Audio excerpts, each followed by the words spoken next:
This channel does not promote any violent, harmful, or illegal activities. All content provided by this channel is meant for an educational purpose only. Cancer Healer Center, a new beginning. শক্তিশালী কালবৈশাখীর বিপদ সংকেত বাংলায় রবিবার পর্যন্ত প্রবল ঝড় বৃষ্টির পূর্বাভাস।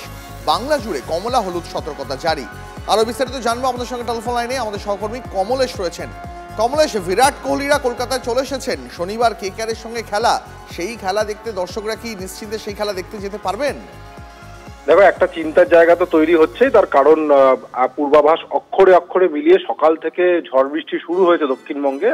ইতিমধ্যেই বীরভূম, মুর্শিদাবাদ, নদিয়ার একটা বড় অংশে ঝড় বৃষ্টি হয়েছে এবং এই ঝড় বৃষ্টিতে দেখো তাপমাত্রা হয়তো কমেছে, একটা স্বস্তি ফিরে এসছে এবং আরো তাপমাত্রা কমার পূর্বাভাস রয়েছে। এটা ভালো খবর, কিন্তু অনেকগুলো নেগেটিভ সাইড রয়েছে এই ঝড় বৃষ্টির। এক তো ঝড় হতে পারে, তাতে অনেক ক্ষয়ক্ষতির আশঙ্কা রয়েছে, ঘন ঘন বাজ পড়ার আশঙ্কা রয়েছে, শিলা বৃষ্টিতে চাষের ক্ষতি হওয়ার আশঙ্কা রয়েছে এবং তার সঙ্গে তুমি যেটা বললে, শনিবার দিন ইডেনে আইপিএল এর উদ্বোধনী অনুষ্ঠান এবং উদ্বোধনী ম্যাচ, এটা নিয়ে কিন্তু একটা আশঙ্কার মেঘ রয়েই যাচ্ছে। মানে ম্যাচ যেহেতু সন্ধ্যেবেলা এবং কালবৈশাখীর ঝড় বৃষ্টি মূলত বিকেল সন্ধ্যের দিকেই হয় এবং কলকাতাতে শনিবার হলুদ সতর্কতাও রয়েছে, ফলে ম্যাচে বিঘ্ন ঘটার একটা আশঙ্কা থেকেই যাচ্ছে। দ্বীপ, কমলেশ, অনেক ধন্যবাদ তোমাকে।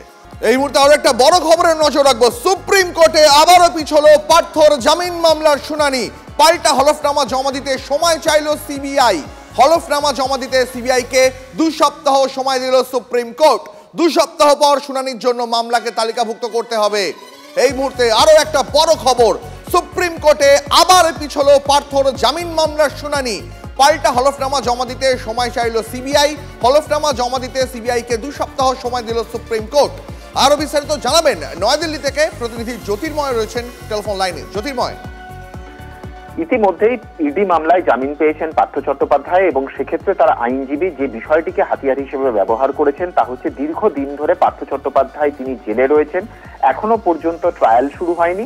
এমনকি এই ঘটনার সঙ্গে যুক্ত যারা প্রত্যক্ষদর্শী রয়েছে সকলের বয়ান রেকর্ডও সম্ভব হয়নি বলে ইডি মামলার শুনানির সময় জানানো হয়েছিল। এবং সেই মামলায় জামিন পাওয়ার পরে সিবিআই মামলাতে যেহেতু তাকে নতুন করে গ্রেপ্তার করা হয়, তার জামিন হয়নি। আজকে যখন শুনানি ছিল সেই সময় সিবিআই এর তরফ থেকে আইনজীবী জানান যে এই আবেদনের প্রেক্ষিতে হলফনামা জমা দিতে তাদের কিছুটা সময় লাগবে। বিচারপতি সূর্যকান্তর বেঞ্চ থেকে বলা হয় যে 2 সপ্তাহ হলফনামা জমা দেওয়ার জন্য সময় দেওয়া হলো। সিবিআই এর আইনজীবী পাল্টা আবেদন করেন যে 4 সপ্তাহ সময় দেওয়া হোক, কিন্তু 4 সপ্তাহ সময় দেওয়া হয়নি, 2 সপ্তাহ সময় মঞ্জুর করা হয়েছে পাল্টা হলফনামা জমা দেওয়ার জন্য এবং 2 সপ্তাহ পর এই মামলা শুনানির জন্য তালিকাভুক্ত হবে। বেশ জ্যোতির্ময়, অনেক ধন্যবাদ তোমাকে, নজর থাকবে।